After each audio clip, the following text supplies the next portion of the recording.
estou de volta, nesse instante, gravando aqui o nosso curso de noções de sustentabilidade. Para você aí que vai fazer o concurso do STJ ou como qualquer outro concurso aí em todo o Brasil. Então, especificamente, eu vou tratar aqui de um normativo, tá bom? De um diploma legal referente a essa matéria. Ronilson, que diploma legal é esse? A lei ordinária 12.187 de 2009. Então essa lei, ela trata, entendeu? Ela institui a política nacional sobre a mudança do clima e dá outras providências, tá bom? Então nós sabemos que essa matéria, essa palavra sustentabilidade, ela já vinha sendo cobrada em concursos, né, na matéria atualidades, entendeu? Então ela era apenas um tópico da matéria conhecimentos gerais. Agora ela transformou-se, né, em uma matéria cobrada em concurso, ou seja, noções de sustentabilidade. Tamanha a importância que tem sido dada para essa matéria hoje em dia, tá bom? Então lembrando aqui a vocês que uma definição dessa matéria, noções de, sustentabilidade, desse termo, dessa palavra, ela foi dada pelo ambientalista, né, que nasceu em 1934, autor de mais de 20 livros, tá bom? Ganhador do prêmio das Nações Unidas para o Meio Ambiente, chamado Lester Brown. Então, como foi que ele definiu essa matéria, Ronilson? Fale aí para nós agora. Ele falou o seguinte, que sustentabilidade é promover o desenvolvimento econômico visando minimizar os impactos ambientais a fim de garantir, entendeu? A fim de garantir o quê? Recursos naturais para as gerações atuais e para as gerações futuras.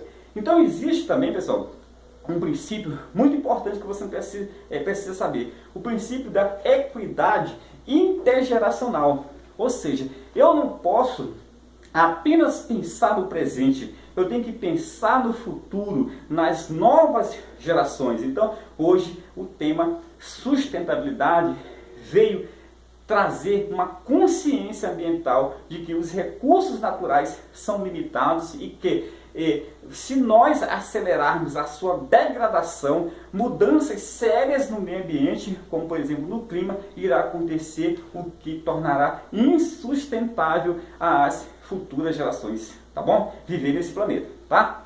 Então, a preocupação no Brasil tem sido muito grande, tanto é que já teve aqui dois eventos super importantes, né? Que foi a Rio 92 e recentemente, entendeu? Nós temos a Rio+20 em 2012, tratando desse tema aí, desse assunto tão interessante, né? Que as pessoas devem se conscientizar, que é essa questão da sustentabilidade, ou seja, desenvolvimento sustentável, entendeu? Sem acabar com os recursos naturais que temos atualmente, tá bom? Então, pessoal, falando essa parte aí, eu vou estar tratando para vocês aqui o importante, o mínimo que você precisa para entender o normativo, tá bom? Não me estendendo muito a questões geográficas, biológicas, tá bom? E nem filosofando e nem fazendo coisas que não são necessárias no momento. Então, para você, hoje eu trago os dois primeiros artigos, que é o primeiro artigo onde fala que esta lei institui a PNMC, que é a Política Nacional sobre a Mudança do Clima, e os seus PODs. Ronilson, o que é seus PODs? Tá bom? Os seus PODs é o quê? Seus princípios, objetivos, diretrizes e instrumentos. Tá bom? Então esse é o primeiro artigo do nosso normativo. Tá? O segundo artigo que eu vou tratar hoje vai tratar das definições importantes, que são elencadas 10. Dentro dessas 10, tem outras que você precisa saber também, que eu vou estar explicando agora. Então, para nós é importante a compreensão dessa lei, tá bom? Para que nós consigamos fazer uma prova excelente aí agora em setembro de 2015. E você também que irá fazer outros concursos futuramente, se liga aí. Então, pessoal, quando eu falo institui a Política Nacional sobre a Mudança do Clima, é porque é fruto dessas convenções, desses congressos que têm acontecido em todo o mundo, como por exemplo aconteceu já 2 aqui no Brasil, um em 92 e a Rio+20, é que o clima está mudando, tá bom? Ronilson, o clima está mudando por quê? porque o homem, o clima muda, não somente por fatores que nós chamamos de naturais, como também por fatores antrópicos. Onde o que são fatores antrópicos? É onde entra o homem, entendeu? Com a sua ganância, com a sua compulsividade por desenvolver, por crescer, por gerar recursos financeiros. Então, essa ganância tem feito com que se acelere essa mudança. Agora, como é que o clima tem mudado? É o seguinte, pessoal. Nós temos o que nós chamamos de atmosfera, tá bom? Então, a atmosfera, o ar que existe, entendeu? Ele apresenta-se distribuído, como por exemplo, nós temos na atmosfera o gás oxigênio, nitrogênio e gás carbônico. Então, olha só, os gases que são espalhados acima da Terra compõem o que nós chamamos de atmosfera. Então essa atmosfera ela precisa estar equilibrada, precisa ter o que? O oxigênio, precisa também do gás carbônico. Todos esses gases são necessários. O que acontece? O que nós queremos é, por exemplo, mitigar, reduzir essa produção desse gás carbônico. Por que, Roniz? Porque o gás carbônico, ele, na sua excessividade, ele provoca o que nós chamamos de absorção das radiações infravermelhas. Então, a absorção dessas radiações provoca o que nós chamamos de aquecimento. Então, esse aquecimento chama-se efeito estufa. Então, essa estufa que irá provocar esse aquecimento na Terra, que está provocando, que já vem provocando ao longo dos tempos, poderá provocar o quê? O descongelamento, quer dizer, derreter as geleiras e coisas desse tipo. Então, pessoal, olha só, quando eu falo que o gás carbônico é necessário, porque o gás carbônico, por exemplo, que existe na atmosfera, as plantas, por exemplo, absorvem ele, transformando eles em oxigênio. Então, o gás carbônico ele é essencial no que nós chamamos de fotossíntese. A fotossíntese é o quê? É o inverso da respiração humana, por exemplo. Então, nós liberamos na respiração o gás carbônico. As plantas absorvem o gás carbônico e liberam para nós oxigênio. Então, na medida certa, o gás carbônico é necessário. Ele, em excesso, provoca o que nós chamamos de absorção demasiada das radiações, e essa absorção demasiada é que provoca o que nós chamamos de aquecimento global. Então, a mudança do clima, que não é uma coisa de instante, mas uma coisa permanente, vai acontecer devido a essa excessiva liberação de gases. Então, essas convenções todas que já aconteceram ao longo dos tempos, ao longo dos últimos anos, entendeu?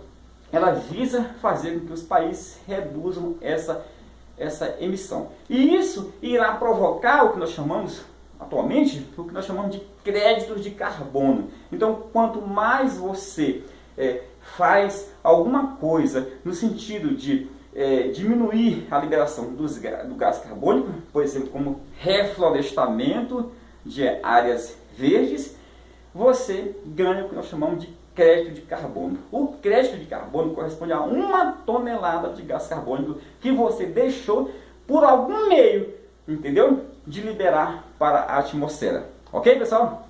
Então tá. Então, nós sabemos que a mudança do clima é um fato e que precisa ser mitigada, tá bom? Então, vem essa lei aqui no Brasil para fazer com que o poder público, com que a iniciativa privada e a própria população conscientize-se da gravidade do problema. Então, no momento aqui, para nós, amigos de concurso, a lei institui a Política Nacional sobre a Mudança do Clima e os seus POD. Vamos dizer o que é POD? Princípios, objetivos, diretrizes e instrumentos. Então, o que é o princípio de uma matéria? É a sua base, o seu alicerce. Então, princípio. Me dê um exemplo de princípio, Ronilson. O princípio da prevenção e da precaução, que eu vou estar explicando melhor mais à frente, tá bom? Um princípio da participação cidadã. Um outro princípio. Agora vamos para o objetivo. O que é o objetivo? O objetivo é aquilo que eu quero alcançar. Reduzir a emissão de gases poluentes na atmosfera. Gases de efeito estufa. É um objetivo. Diretrizes. Compromissos assumidos pelo Brasil no protocolo de Kyoto. que eu irei tratar para vocês o que é esse protocolo. Instrumentos. O Plano Nacional do Meio Ambiente é um instrumento. Então o instrumento é aquele meio, entendeu? Que irá fazer com que eu alcance os meus objetivos, tá, pessoal? Então tá. Então é isso que acontece aqui no primeiro artigo. No segundo artigo eu venho com as definições. Agora fique bem atento, porque com essas definições você vai compreender melhor toda a lei. A lei, pessoal, ela tem 13 artigos. Só que um artigo tem muitos incisos, entendeu? Então ela torna-se um pouquinho grandinha, mas é muito fácil de você compreender. Então se liga aí na nossa primeira aula, gratuitamente aí no YouTube. Então, nós temos aqui das definições. A primeira definição fala o quê? Fala sobre adaptação. A adaptação é o quê? Iniciativa e medidas para reduzir a vulnerabilidade dos sistemas naturais e humanos sobre os efeitos atuais e esperados da mudança do clima. Então, a adaptação é tudo que é feito, né, para que nós possamos conseguir, não é, passar por essa etapa aí, entendeu? Sem que venhamos a sofrer esses efeitos esperados da mudança do clima, tá bom? Então, adaptação, é adaptar o organismo humano a essas mudanças climáticas que irão acontecer e que são esperadas. Efeitos adversos da mudança do clima. Mudanças no meio físico ou biota, entendeu? Mudança do meio físico ou biota. O meio físico, pessoal, digamos, a terra, o ar, é o meio físico. A biota é o que? São os seres vivos. Então, o que acontece? Quando eu uno o meio físico, que é o meio abiótico, com a biota, eu tenho o que nós chamamos de ecossistema, tá? Então, olha só aqui. Efeitos adversos da mudança do clima. Mudanças no meio físico ou biota, resultante da mudança do clima, né, que tenham efeitos deletérios, destrutivos sobre os ecossistemas, sobre os sistemas socioeconômicos ou sobre a saúde e bem-estar da humanidade. Então isso aqui são o quê? São os efeitos adversos, são os efeitos que não se quer produzir, mas que está acontecendo devido a essas emissões, né, de gases de maneira desordenada. Como eu falei, o gás carbônico ele é essencial, porém em exagero você terá o que? Efeitos adversos no meio ambiente, tá bom? Então, lembrando só que um conjunto de vários ecossistemas forma-se um bioma, tá? Então vamos para cá.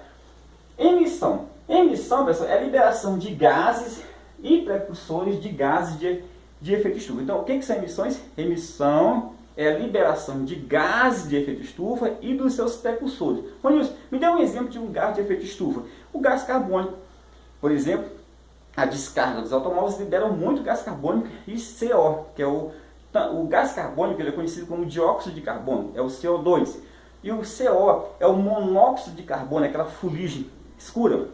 Então, olha só, emissão, liberação de gases de efeito estufa, como por exemplo o gás carbônico e seus precursores, tá? Onde o que são gases precursores de efeito estufa? São aqueles gases, pessoal, que ao se combinarem geram gases que provocam efeito estufa. Como por exemplo, eu combino dois gases e gero CO2. Então, esses gases que eu combinei são chamados de gases precursores dos gases de efeito estufa. Beleza? Então, prosseguindo aqui. Emissão é a liberação de gases de efeito estufa, como também dos seus precursores, tá? Na atmosfera.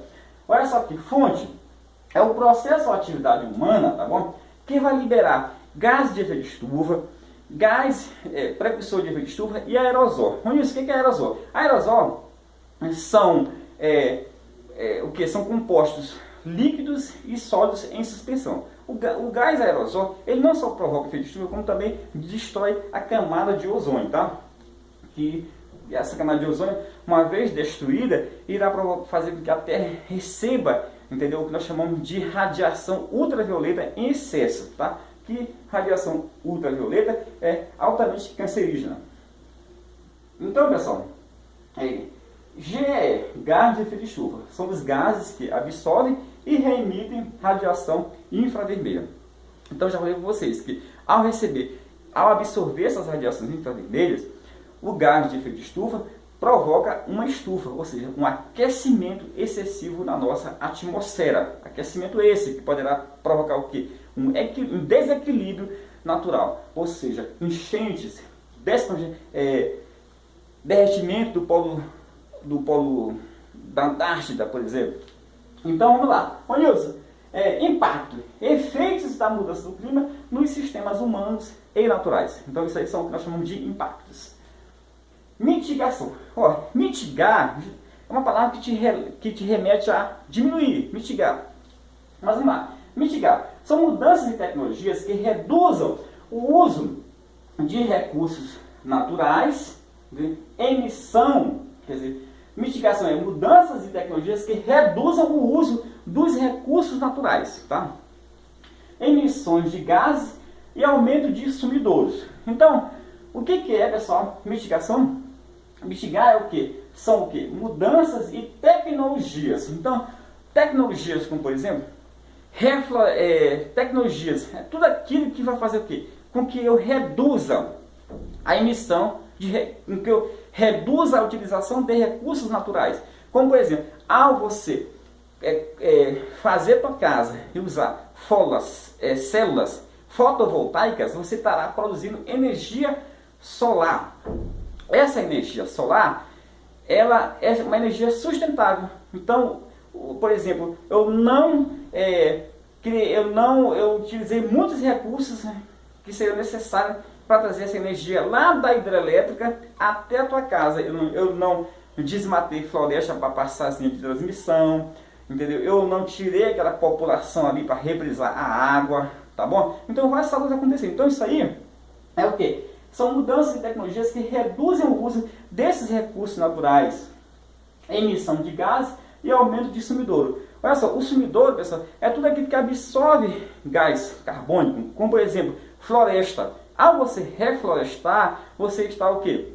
Você está fazendo o quê? Você está criando um sumidouro de gás carbônico. Porque, como eu falei com vocês, a floresta ela absorve o gás carbônico no processo chamado de fotossíntese, liberando oxigênio para a atmosfera. Tá bom?